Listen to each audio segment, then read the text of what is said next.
Hello friends, welcome to Junis world. இப்போ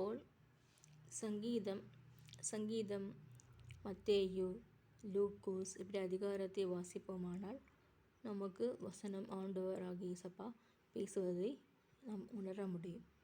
அதே போல் ரோமர் 12ஆம் அதிகாரம் முழுமையாக அந்த அதிகாரத்தை நாம் வாசிப்போமானால் கர்த்தர் எவ்வாறு பேசுகிறார் என்பதை அறிய முடியும்.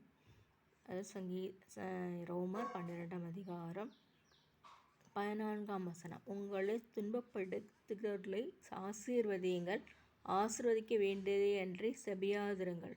15ஆம் வசனம்.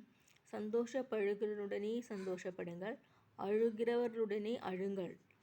அதாவது நம்ம மற்றவர்கள் சந்தோஷமாக இருக்கும் போது அவர்களோடு கூட இருந்து சந்தோஷப்பட வேண்டும். துன்பப்படுகிறவர்களோடு கூட இருந்து அவளை ஆறுதலாக அவர்களுக்கு வார்த்தைகளை பேச வேண்டும். மற்றவர்களுக்கு ஆறுதலாக இருக்க வேண்டும். சபிக்கக்கூடாது.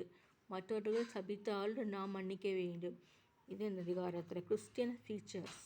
கிறிஸ்டியானிட்டி பற்றி ஆண்டவர் எவ்வாறு இந்த அதிகாரத்தில் கூறுகிறார் என்பதை நாம் அறிய முடியும்.